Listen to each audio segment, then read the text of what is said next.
ونصلي على رسوله الكريم أما بعد فقد قال الله تبارك وتعالى في كلامه المجيد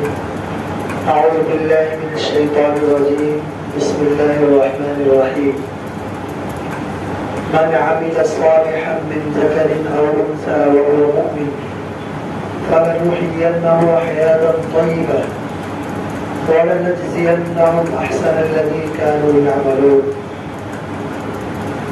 وقال في موضع آخر ومن أعرض عن ذكري فإن له معيشة ضنكا ونحشره يوم القيامة أعمى. صدق الله العظيم وصدق رسوله النبي الكريم ونحن على ذلك لمن الشاهدين والشاكرين والحمد لله رب العالمين. رب اشرح لي صدري ويسر لي أمري واحلل عقدة من لساني يفقهوا قولي.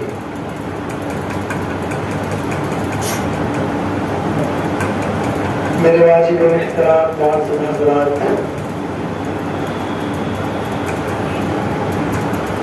ابھی جو قرآن کریم کی آیت تلاوت کی گئی ہے اس کے اندر اللہ تبارک و تعالی نے ایمان والوں کو دو بشارتیں دی ہیں.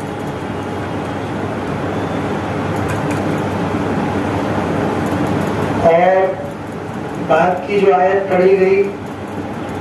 اس کے اندر ایمان والوں کو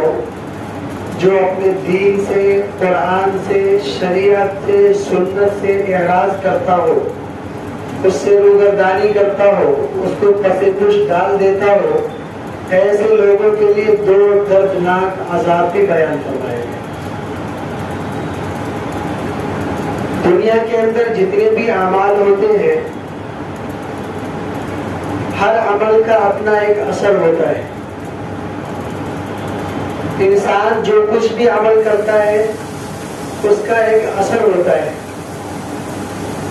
چنانچہ قرآن کریم کے اندر اللہ تبارک و تعالی نے نماز کے متعلق ارشاد فرمایا قد افلح المؤمنون الذین هم فی صلاتهم خاشعون. وہ ایمان والے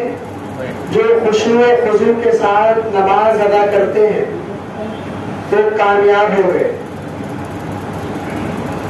وہ ایمان والے جو اللہ سے ڈرتے ہوئے نماز ادا کرتے ہیں وہ کامیاب ہونے والے ہیں.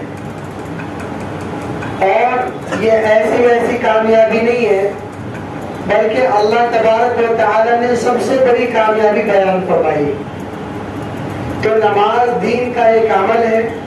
اور اس کا اثر یہ ہے کہ اللہ تبارک و تعالی نے نمازیوں کے متعلق بیان فرمایا کہ وہ لوگ کامیاب ہیں، فلاح کو پہنچنے والے ہیں. ایسے لوگوں کو غم اور افسوس نہیں ہونے والا ہے، ایسے لوگوں کو تکلیف اور رنج و غم نہیں ہونے والا ہے، ایسے لوگ کامیاب ہو گئے. تو نماز کے عمل کا یہ اثر ہے کہ اللہ تبارک و تعالی نے ایسے لوگوں کو کامیاب بتلایا ہے. اسی طریقے سے روزہ ایک عمل ہے جس کے متعلق قرآن کریم میں اللہ تعالی نے ارشاد فرمایا یا ایھا الذین آمنوا کتب علیکم الصیام کما کتب علی الذین من قبلکم لعلکم تتقون. اے ایمان والو، ہم نے تم پر روزے فرض کیے جیسا کہ تم سے پہلے امتوں پر فرض کیے گئے تھے تاکہ تم متقی بن جاؤ، پرہیزگار بن جاؤ، اللہ سے ڈرنے والے بن جاؤ. تو روزے کا یہ عمل ہے کہ اس سے تقوی اور طہارت حاصل ہوتی ہے، اللہ کا ڈر اور خوف پیدا ہوتا ہے مومنوں کے دلوں کے اندر. انسان صبح صادق سے لے کر غروب آفتاب تک بھوکا پیاسا رہتا ہے صرف اس بنیاد پر کہ اللہ تبارک و تعالیٰ کے ایک حکم ہے اور اللہ تبارک و تعالیٰ کے ڈر کی وجہ سے اپنی نظروں کی حفاظت کرتا ہے، اپنے زبان کی حفاظت کرتا ہے، اپنی عزت و آبرو کی حفاظت کرتا ہے، اپنی عزت نفس کی حفاظت کرتا ہے، لغو گوئی سے حفاظت کرتا ہے، کھانے پینے سے بچا رہتا ہے، اسی طریقے سے فحش گوئی سے بھی بچا رہتا ہے. تو ان ساری چیزوں سے بچنا یہ روزے کا ایک خاص عمل ہے اور اس کا یہ اثر ہے کہ انسان اور بندہ مومن اللہ کے خاص عمل کی وجہ سے اللہ کا ڈر اور خوف اس کے اندر پیدا ہوتا ہے اور تقوی حاصل ہوتا ہے۔ تو روزے کے عمل کا یہ اثر ہے کہ بندے مومن کو تقوی و طہارت حاصل ہوتی ہے۔ اسی طریقے سے اللہ تبارک و تعالیٰ ایک بہت بڑا عمل ہے ذکر۔ انسان مختلف جہاد سے اللہ تبارک و تعالیٰ کا ذکر کرتا ہے، تسبیحات کے ذریعے، تحلیل کے ذریعے، تقدیس کے ذریعے، تسبیح کے ذریعے، ہر اعتبار سے اللہ تبارک و تعالیٰ کا ذکر کرتا ہے، دعاؤں کے ذریعے، قرآن کریم کی تلاوت کے ذریعے۔ یہ جتنے بھی اذکار ہیں اور اللہ تبارک و تعالیٰ کا ذکر ہے، اس کا بھی ایک خاص اثر ہے۔ اللہ تبارک و تعالیٰ نے قرآن کریم کے اندر ارشاد فرمایا، الا بذکر اللہ تطمئن القلوب، سنو ہمارے ذکر سے تمہیں قلبی سکون حاصل ہوگا۔ اگر تم مجھے یاد کرو گے تو تمہارے دل کو اطمینان محسوس ہوگا، سکون محسوس ہوگا، قلبی سکون محسوس ہوگا۔ تو ذکر کا بھی ایک خاص اثر ہے۔ اسی طریقے سے اسلام کا ایک عمل حج اور عمرہ ہے، اس کا بھی ایک خاص اثر ہے کہ جب انسان حج کرتا ہے اور عمرہ کرتا ہے تو حدیث پاک کے اندر آتا ہے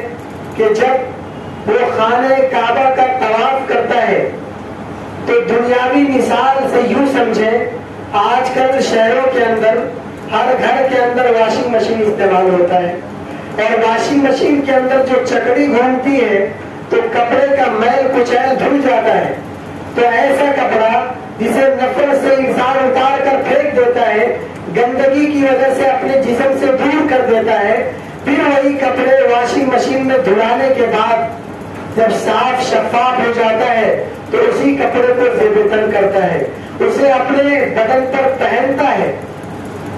اسی طریقے سے اللہ تبارک و تعالی، اگر کوئی مومن بندہ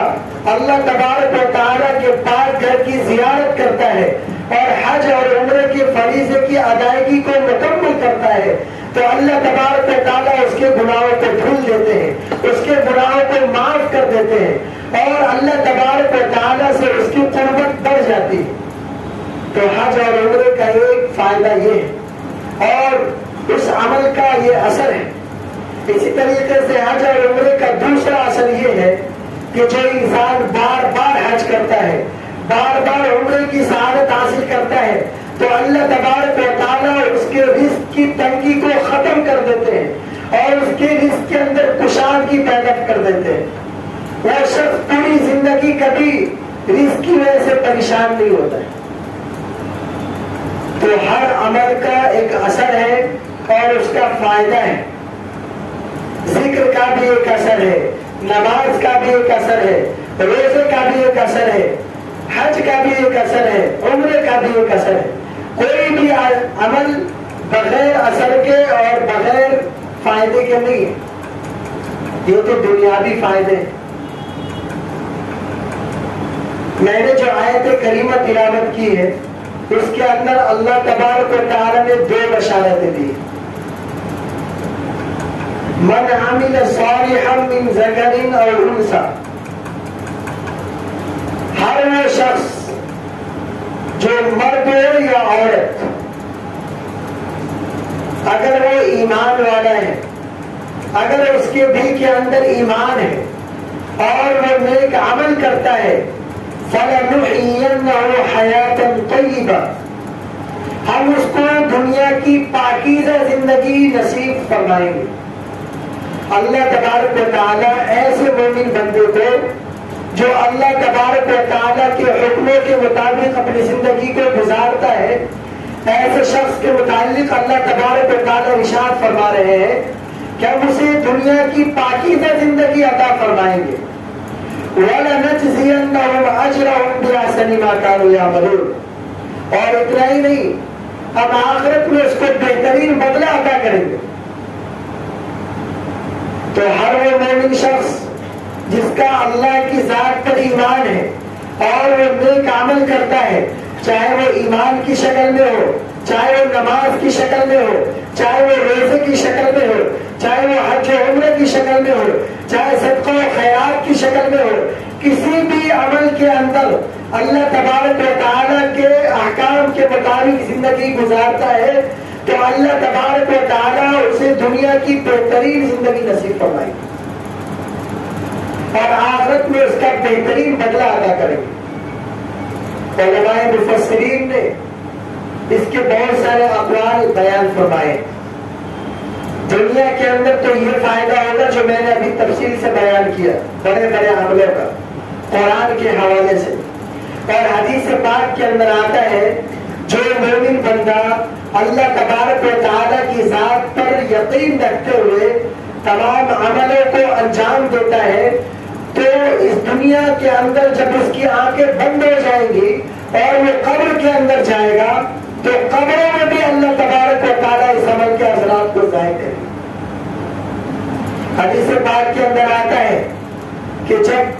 بندہ قبر کے اندر اتار دیا جاتا ہے، اگر وہ مومن ہوتا ہے اور نیک عمل کرنے والا ہوتا ہے،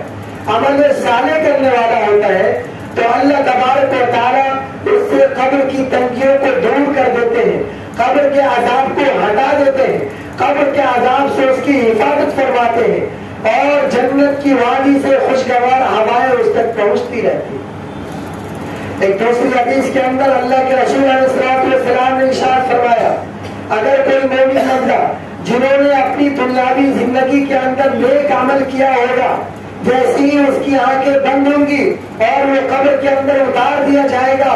تو قبر اس کو اپنے اندر لپیٹ لے گی اور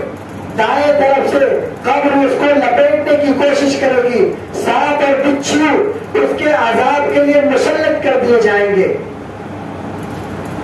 تو نماز کا عمل کام آئے گا، نماز کا وہ اثر وہاں پر دکھے گا کہ نماز کے عمل کی وجہ سے اس سانپ اور بچھو کو اس شخص سے دور کر دیا جائے گا اور وہ دائیں طرف کے عذاب سے محفوظ ہو جائے گا۔ اسی طریقے سے اگر کوئی مومن بندہ اپنی زندگی کے اندر روزوں کا اہتمام کیا ہوگا تو اس کا اثر یہ ہوگا قبر کے اندر کہ جب بائیں طرف سے اس پر عذاب مسلط کیا جائے گا، سانپ اور بچھو کی شکل میں عذاب کے فرشتے آئیں گے تو روزے اس کی حفاظت کریں گے اور روزوں کی وجہ سے، اس روزے کی تقوی اور طہارت کی وجہ سے، اس روزے کی پرہیزگاری کی وجہ سے، اللہ کا خوف دل میں جمائے رکھنے کی وجہ سے اللہ تبارک و تعالیٰ بائیں طرف کے عذاب سے اس کی حفاظت فرمائے گا۔ تو یہ عذاب قبر سے بھی حفاظت ہوگی۔ جب سر کی طرف سے اس پر عذاب مسلط کیا جائے گا تو ذکر و اذکار، قرآن کریم کی تلاوت، تسبیحات اس کے سامنے آ جائیں گی اور اس تسبیحات کی وجہ سے، قرآن کریم کی تلاوت کی وجہ سے سامنے سے اور سر کے اوپر سے جو عذابیں آنے والی ہوں گی قبر کے اندر، ان تمام عذاب سے محفوظ رہیں گے۔ اسی طریقے سے جب پیر کی طرف سے عذاب مسلط کر دیے جائیں گے تو مومن بندے کا صدقہ و خیرات کا عمل یہ اثر دکھائے گا کہ صدقہ و خیرات کی وجہ سے پیر کی طرف سے جتنے عذاب اور جو تکلیفیں پہنچنے والی ہوں گی وہ سارے کے سارے ہٹا دیے جائیں گے۔ تو آپ دیکھیں کہ دنیا کے اندر بھی مومن کا کوئی بھی عمل بغیر اثر کے نہیں ہے، اور جب اس دنیا سے آنکھ بند ہو جائیں گی اور دوسرا مرحلہ جب ہمارا قبر میں پیش آنے والا ہے، اس قبر کے اندر بھی جو حالات آئیں گے اس کے اندر بھی ہمارے عمل کے اثرات ظاہر ہوں گے اور قبروں میں بھی ہماری حفاظت ہوگی۔ اللہ تبارک و تعالیٰ ہماری حفاظت فرمائے گی۔ آگے اس آیت کے اندر ارشاد فرمایا اللہ تبارک و تعالیٰ نے وَلَنَجْزِيَنَّهُمْ أَجْرَهُمْ بِأَحْسَنِ مَا كَانُوا يَعْمَلُونَ، اور ہم اس کو بہترین اجر عطا فرمائیں گے قیامت کے لیے۔ روز محشر میں جب حضرت آدم علیہ السلام سے لے کر قیامت تک آنے والے تمام انسانوں کا جب گھٹا ہوگا، سارے کے سارے انسان قسم پرسی کے عالم میں مبتلا ہوں گے، کشمکش میں مبتلا ہوں گے، پیاس کی شدت محسوس ہو رہی ہوگی، حلق سوکھ رہے ہوں گے، حساب و کتاب کا مرحلہ ہوگا، کسی کو اپنے کپڑوں کی خبر نہیں ہوں گی، سارے لوگ ننگے اس میدان میں ڈر اور خوف کی وجہ سے کھڑے ہوں گے، اللہ کی بارگاہ میں کھڑے ہوں گے۔ ایسے حالات میں بھی مومن بندے کے عمل کا اثر ظاہر ہوگا اور اللہ تبارک و تعالیٰ اس کے اجر کو بیان فرمائیں گے۔ اور حدیث پاک کے اندر آتا ہے زندگی کے اندر اعمال صالحہ کیے ہوں گے، نیک اعمال کیے ہوں گے، ایسے شخص کو اللہ تبارک و تعالیٰ اپنے حوض کوثر سے وہ جام پلائیں گے کہ جنت میں جانے تک اس کے بعد پیاس نہیں لگی۔ کتنی بڑی بات ہے۔ تو دین کا کوئی بھی عمل بیکار نہیں ہے، ہر عمل کے اپنے اپنے اثرات ہیں اور ہر اثر ظاہر ہوتا ہے۔ اس کے برعکس قرآن کریم کے اندر اللہ تبارک و تعالیٰ نے دوسری جگہ پر ارشاد فرمایا وَمَنْ أَعْرَضَ عَنْ ذِكْرِي فَإِنَّ لَهُ مَعِيشَةً ضَنْكًا، اور اگر کوئی شخص ہمارے اعمال سے اعراض کرے گا، ہمارے قرآن سے اعراض کرے گا، ہمارے عملوں سے منہ موڑے گا، ہمارے احکامات کو پچپش ڈال دے گا، تو ایسے شخص کی زندگی کو ہم تنگ کر دیں گے، ایسی شخص کی معیشت کو ہم تنگ کر دیں گے۔ اب ظاہری طور پر ہمیں تو یہ نظر آتا ہے کہ بہت سارے ایسے مومن بندے جن کا نماز سے کوئی تعلق نہیں، روزے سے کوئی تعلق نہیں اور اعمال صالحہ سے کوئی تعلق نہیں، ایسے لوگ دندناتے پھر رہے ہیں اور مالوں کی ریل پیل ہیں، بنگلے ہیں، کار ہیں، کوٹھیاں ہیں، لیکن آپ یقین جانیں قرآن کریم کے اندر اللہ تبارک و تعالیٰ نے جو اس آیت کے اندر ارشاد فرمایا ہے ہم اس کی زندگی کو تنگ کر دیں گے، اس کی معیشت کو تنگ کر دیں گے۔ اس کے اندر علماء مفسرین نے بہت سارے اقوال بیان فرمائے۔ بعض لوگوں نے یہ لکھا ہے کہ اس کا مطلب یہ ہے کہ دنیاوی معیشت اس پر تنگ کر دی جائے گی اور مالی اعتبار سے ہمیشہ وہ پریشان رہے گا، قناعت کی دولت سے وہ محروم رہے گا، ہمیشہ قسم پرسی کے عالم میں رہے گا۔ اور دوسرے علماء کرام نے بیان فرمایا، محدثین اعظام نے، کہ زندگی کے پرسکون اور برکت کو اس کے مال سے ہٹا لیا جائے گا، اس کو ختم کر دیا جائے گا۔ آج آپ مشاہدہ کریں بہت سارے ایسے لوگ ہیں جن کے پاس کار بھی ہے، کوٹھی بنگلے بھی ہے، بینک بیلنس بھی ہے، لیکن دلی اطمینان نہیں ہے، اس کی زندگی کے اندر قناعت نہیں ہے، اس کی زندگی کے اندر سکون نہیں ہے، ہمیشہ پریشان رہتا ہے، روتا رہتا ہے،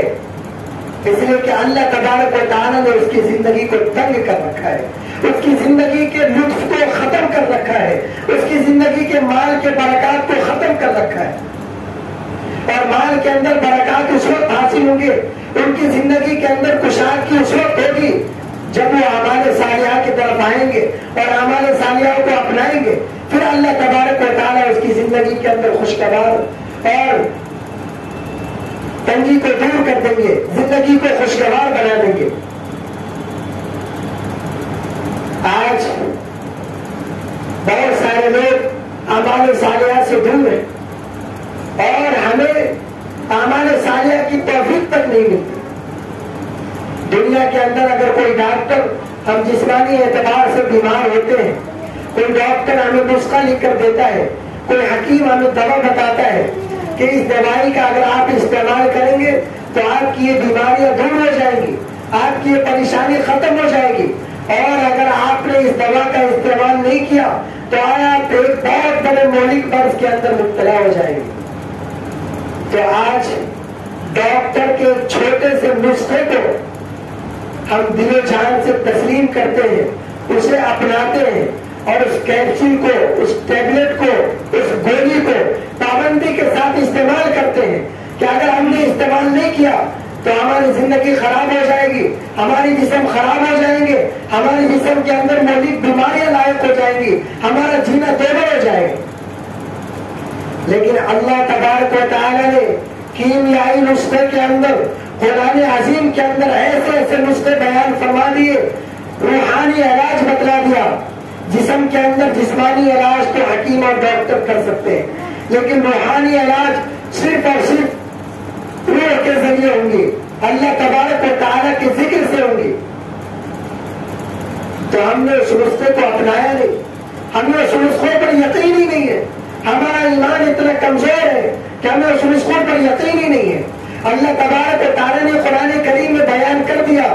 کہ نماز پڑھنے والے جو خشوع و خضوع سے نماز پڑھتے ہیں وہ کامیاب ہونے والے ہیں, اس کو اچھی اور پاکیزہ زندگی عطا کرتے ہیں, اور ایسے شخص کو پاکیزہ زندگی عطا کریں گے. جو شخص روزے رکھنے والے ہیں اس کو تقویٰ و طہارت حاصل ہوگی, اس کو بھی پاکیزہ زندگی نصیب کرائیں گے. جو حج اور عمرہ کی پاکیزہ فرائض کو انجام کرنے والے ہیں اس کو ہم حیات طیبہ نصیب کرائیں گے. جو قرآن کریم کی تلاوت کرنے والے ہیں, ذکر و اذکار کی پابندی کرنے والے ہیں, ایسے شخص کو ہم پاکیزہ زندگی عطا کریں گے. لیکن ہمارا یقین ہی نہیں, ہمارے نمازوں کے اندر خشوع نہیں ہے, خضوع نہیں ہے.